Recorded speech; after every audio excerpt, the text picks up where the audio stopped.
Սիրելի ժողովուրդ, գիտեք ո՞րն է մեր կուսակցության տարբերությունը, բայց երեխեքը ասեք երեխեք, սկսեք։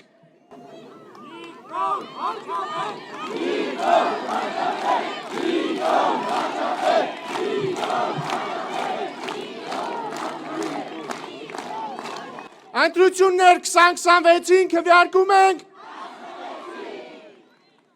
Սիրելի ժողովուրդ, գիտեք ո՞րն է տարբերությունը մեր եւ պատերազմի եռագլուխ կուսակցության։ 5 հոգի ելույթ ունեցավ։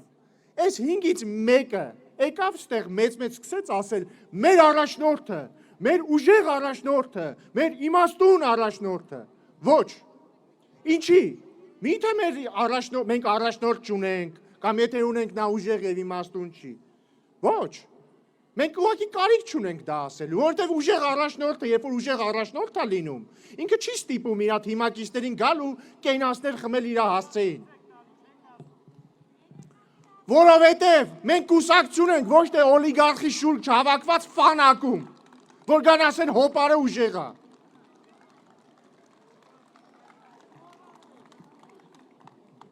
Սիրելի ժողովուրդ, այժմ ելույթ կունենա Հայաստանի Հանրապետության վարչապետ, քաղաքացիական պայմանագիր կուսակցության վարչապետի թեկնածու Նիկոլ Փաշինյանը։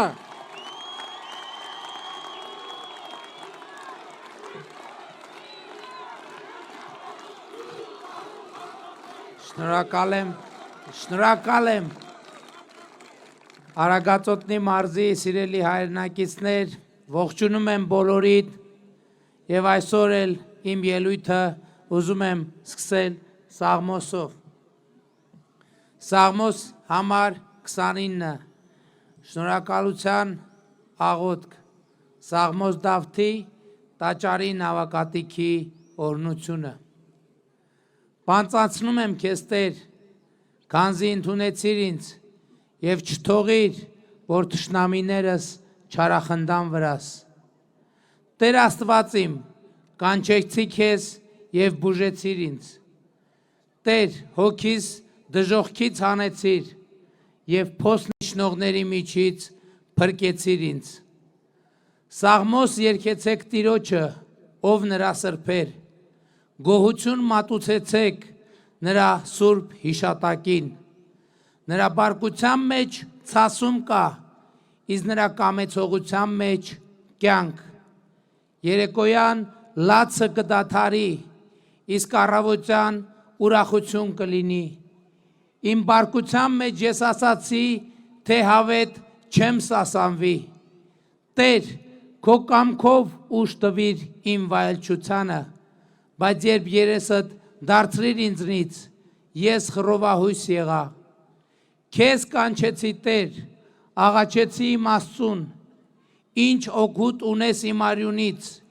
եթե ապականության գբի մեջ թաղվեմ, միթե հողը գոհություն կմատուցի քեզ, կամ կպատմի քո ճշմարտությունը։ Լսեց ինձ Տերը եւ ողորմեց, Տերը եղավ իմ օգնականը, սուքս դարձրեց ուրախություն, հանեց քուրծն իմ եւ խնդություն հագցրեց ինձ։ Փառքս Սաղմոս պիտի երգի քեզ, որպեսզի այլևս չզղջամ ես։ Տեր իմ Աստված, հավիտյան գոհություն պիտի մատուցեմ քեզ։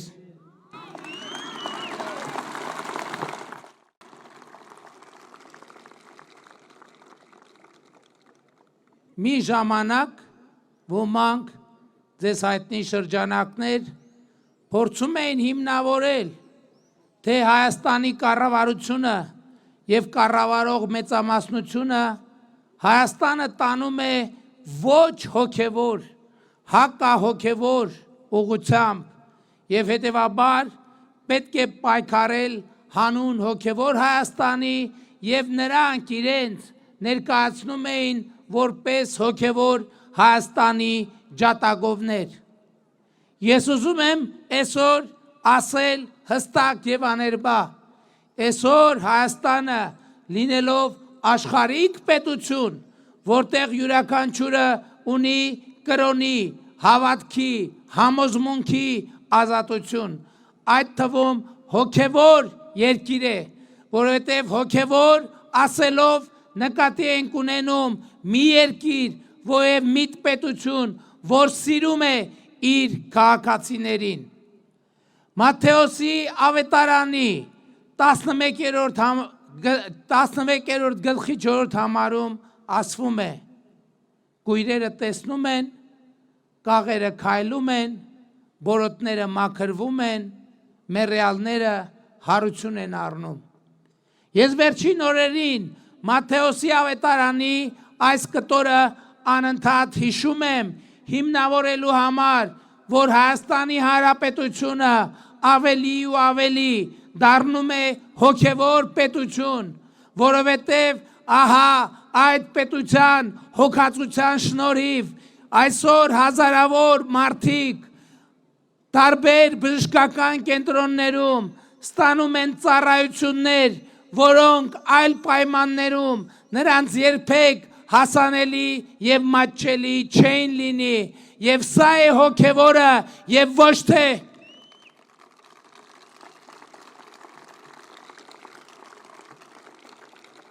Եվ սա է հոգևորը, երբ որ մարդը պետությունը սիրում է մարդուն եւ կանգնում է այդ մարդու կողքին եւ ոչ թե մարդուն օգտագործում է նեղ անձնական, քաղաքական կամ խմբային շահերի համար։ Բոլոր նրանք, ովքեր մի հեճուկս մեզ փորձել են ներկայանալ որպես հոգևորի ջատագով, ես պատասխանատու եւ ուղիղ ասում եմ, այդ բոլոր մարդիկ կապ չունեն հոգևորի հետ, այդ բոլոր մարդկանց համար հոգևորը ապրանք է, որ նրանք կարող են գնել եւ վաճառել, որ նրանք կարող են ծախել բարիս բուն իմաստով եւ նրանք կարող են օգտագործել սեփական պետության եւ սեփական հայրենիքի դեմ։ Հոգևոր Հայաստանը խաղաղ Հայաստանն է, որովհետև Մատթեոսի ավետարանում ասում է Երանի խաղարարներին, որովհետև նրանք Աստծու որդիներ պիտի կոչվեն եւ դուք ահա որպես Հայաստանի Հանրապետության խաղարար քաղաքացիներ դուք բոլորդ իրավունք ունեք կոչվելու Աստծո որդիներ, որովհետև դուք եք հեղինակը այն խաղաղության, որը հաստատված է Հայաստանի Հանրապետությունում։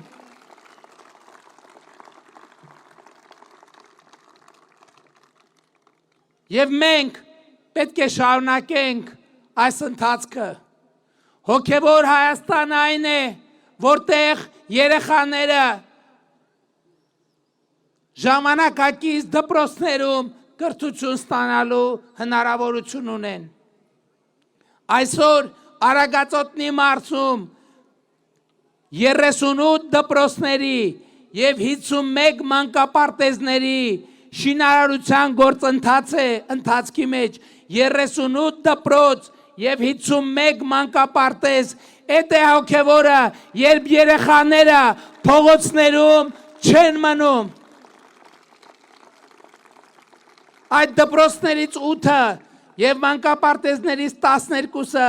արդեն իսկ հանձնված են շահագործման։ Դա է հոգևորը, որ այդ թվում երիտասարդ մայրերը իրենք կարող են զբաղվել իրենց կրթությամբ եւ աշխատանքով եւ մասնակցել իրենց ընտանիքների բարեկեցությանը։ Նրանք, որ իրենց ղեկավարման տարիները ոմանք կոչում են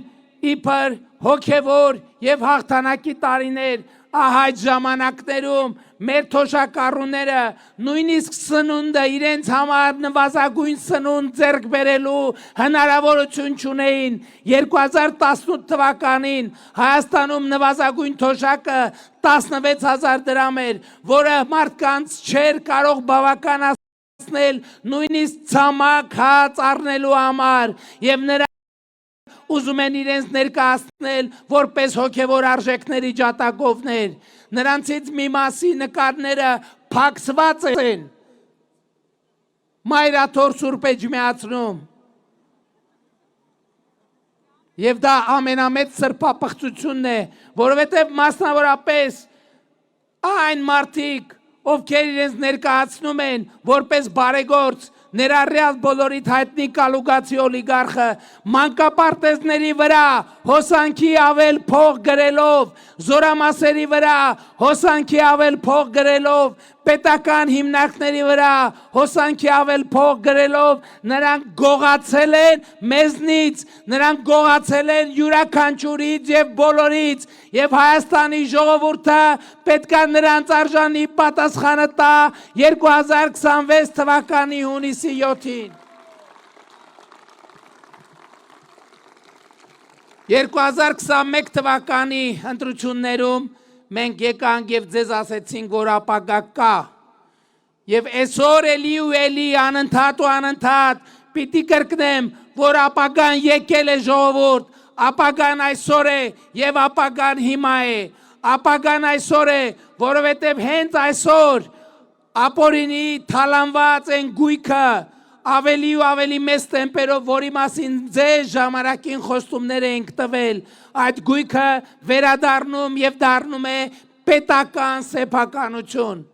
Այսօր ըստ էության դե ֆակտո շատ շուտով նաեւ դե յուրե պետական սեփականություն կլինի Հայաստանի էլեկտրական ցանցերը եւ մենք մեր խոստման համաձայն թալանվածը վերադարձնում ենք ձեզ։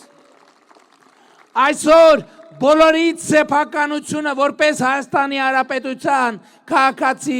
բոլորից սեփականությունն է դարձել հենց այսօր պետական գրանցումը տեղի է ունեցել Կոտայքի նախկին մարզպետ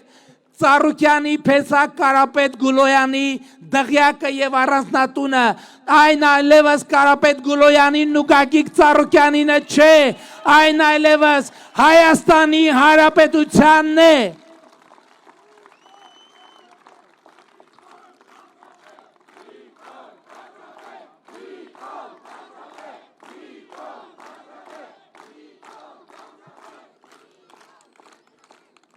«2021 թվականի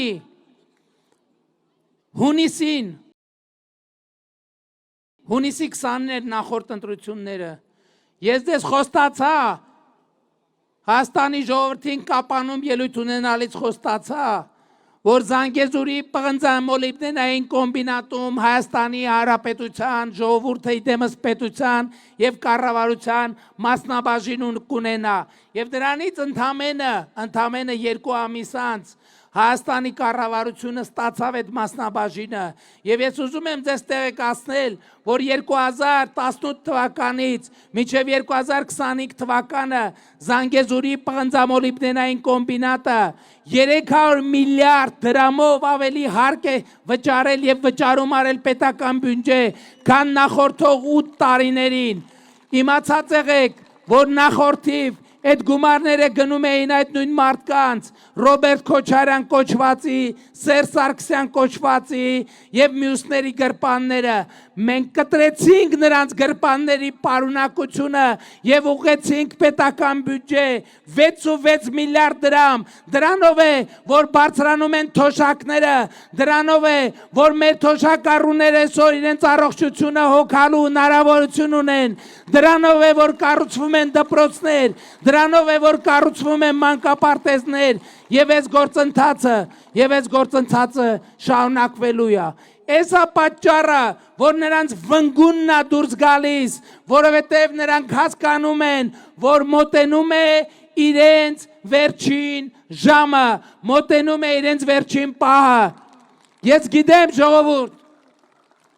2018 թվականից ի վեր մեր նկատմամբ անընդհատ կա քննադատություն, որ մենք բավարար չափով վճռական չենք, որ մենք բավարար չափով խիստ չենք պայքարում այդ ամեն ինչի դեմ։ Ես ուզում եմ ասել անկեղծ,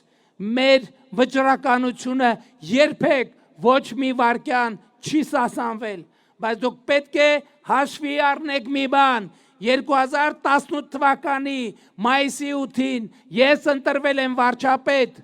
եւ 2018 թվականի մայիսի 9-ից մենք ոչ թե մի, ոչ թե երկու, մենք 23 ճակատով ենք կռիվ տվել, 23 ճակատով ենք կռիվ տվել, հանուն ձեզ ա եղել այդ կռիվը, հանուն մեր պետության, հանուն մեր հայրենիքի,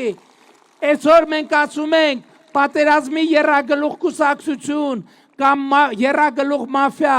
եւ 2018 թվականին այդ մաֆիան եւ այդ կուսակցությունը 23 գլուխ ա ունեցել մենք այդ գլուխները կտրելով եկել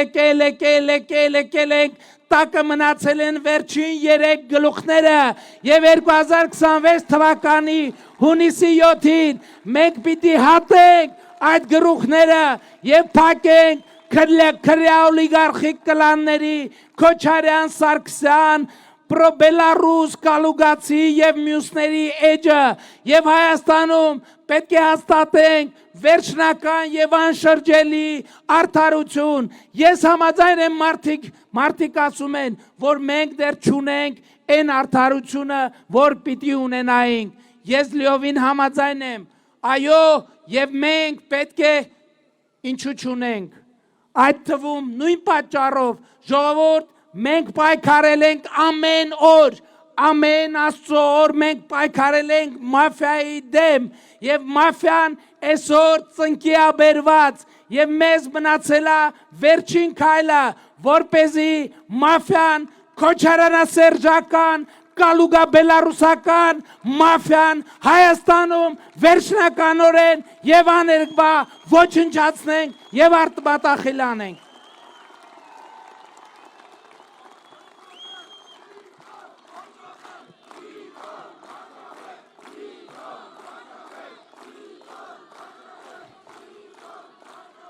Մարդիկ շատ դիտողություն են անում եւ ես համաձայն եմ դրա հետ։ Այսօր ասում են ինչա Ռոբերտ Քոչարյանը ազատության մեջ, ինչա է մեկը ազատության մեջ եւ այլն եւ այդպես շարունակ։ Նույն պատճառով, բայց ես համոզված եմ, որ մենք Հայաստանում կհաստատենք արդարություն եւ ես համաձայն եմ բոլոր բազմաթիվ մարզերի եւ գյուղերի մեր այն բնակիչների հետ, ովքեր ասում են, քանի դեռ մարտի մեջքի թիվ 1 ոչրագործը բանտում նստած չէ, ուրեմն Հայաստանում չկա բավարար արդարություն եւ մենք պետք է գնանք եւ միասին ժողովրդի ուժով պիտի հաստատենք այդ արդարությունը եւ ես ուզում եմ դուք իմանաք նրանք որևէ մեկը որևէ տեղ չեն կարող փախնել, նրանք որևէ տեղ չեն կարող փախնել, դեռ ավելին բոլոր փախածներին վերադարձնելու ենք եւ համապատասխան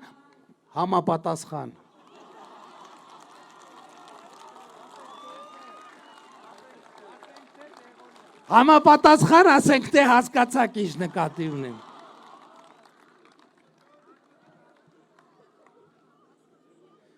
Ժողովուրդ իրականում սակայն այն ինչ որ ասցի ամենակարևորը չի։ Ամենակարևորը իմ ասածների մեջ հետևյալն է, որ Հայաստանում հաստատված է խաղաղություն եւ ես ձեզ շնորհավորում եմ այդ խաղաղության առիթով։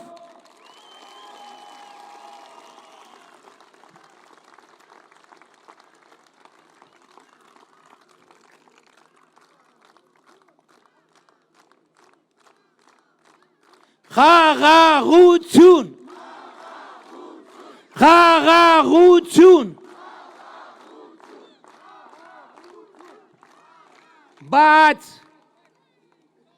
ձեր հաստատած ձեր զրկանքների ու տառապանքների ձեր համբերության եւ իմաստնության գնով հաստատած խաղաղությունը այսօր ամենօրյա եւ ամենժամյա հարցակումների ներքո է եւ մարդիկ ձեզ հայտնի ուժերը պատերազմի երրագլուխ կուսակցությունը ցանկանում է ոչնչացնել խաղաղությունը, որովհետև խաղաղությունը իր հետ բերել է նաև ազատություն։ Խաղաղությունը ժողովրդավարության, ազատության, բարեկեցության ամենամեծ գրավականն է եւ նրանք ուզում են ոչնչացնել խաղաղությունը Հայաստանի ժողովրդին կրկին ճորտացնելու եւ Հայաստանի ժողովրդին ստրկացնելու իրենց խափանված ջարդուբշուր եղած ծրագիրը ավարտին հասնելու համար։ Բայց ես էլի ասում եմ, ես չեմ կարող հավատալ, ես պարզապես չեմ կարող հավատալ, որ դուք Հայաստանի Հանրապետության հպարտ քաղաքացիները կարող եք դա թույլ տալ, ես չեմ կարող դրան հավատալ։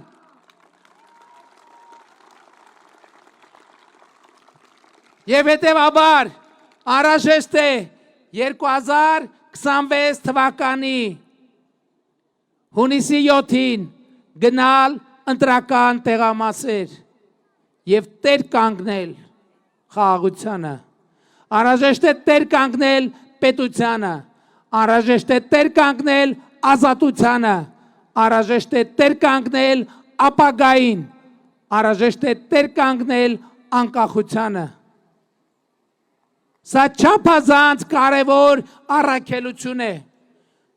եւ այս առաքելությունը մի մարդու առաքելություն է, մի մարդու առաքելություն է, ինձ ամենաշատը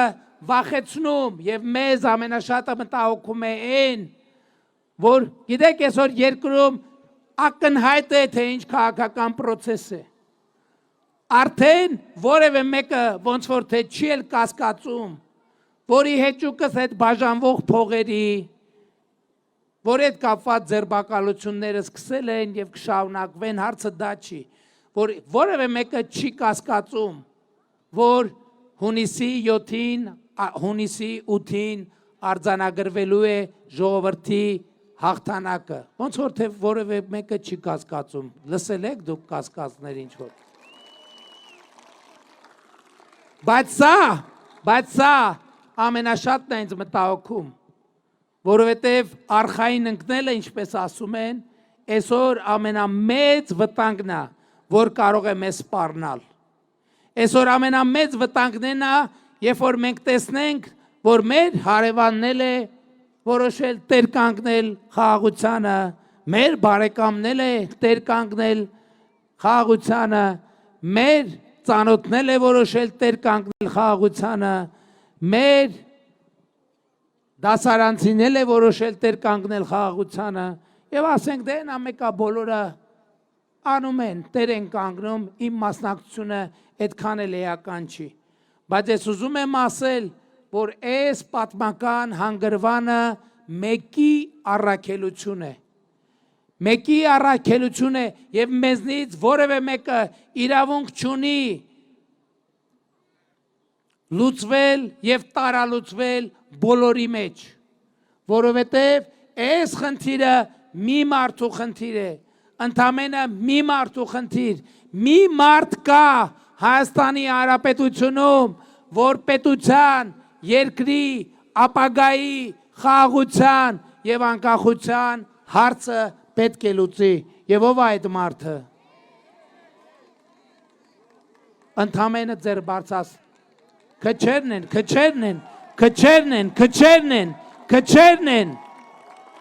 Քչերն են։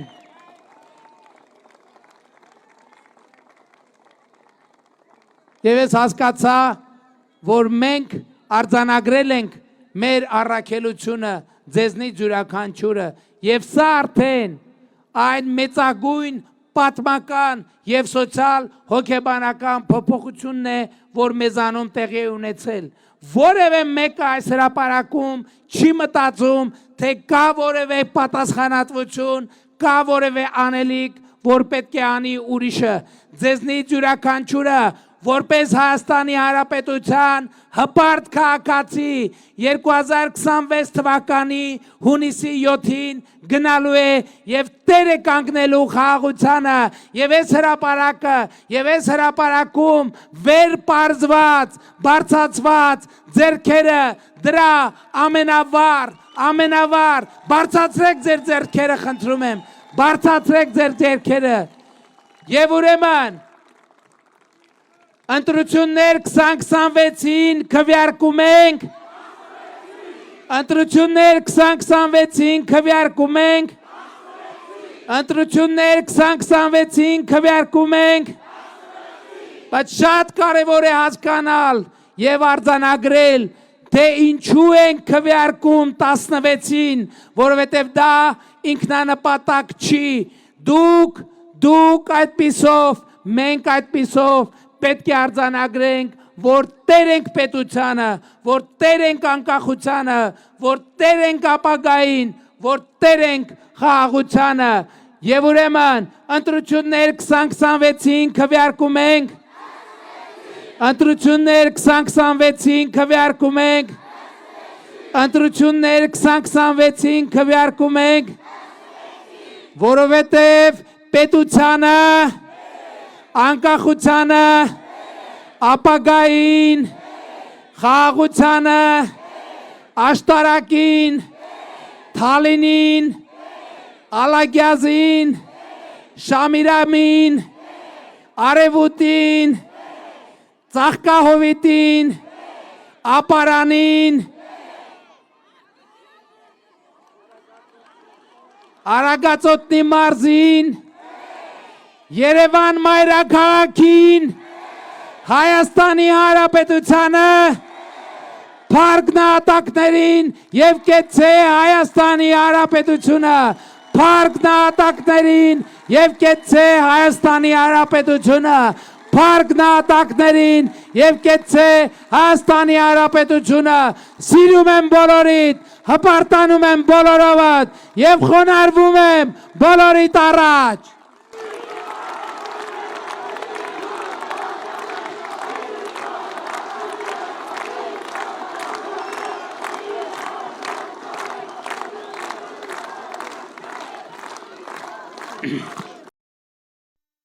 Հավանիչ տեսանյութը եւ բաժանորդագրվիչ նորությունները բաց չթողնելու համար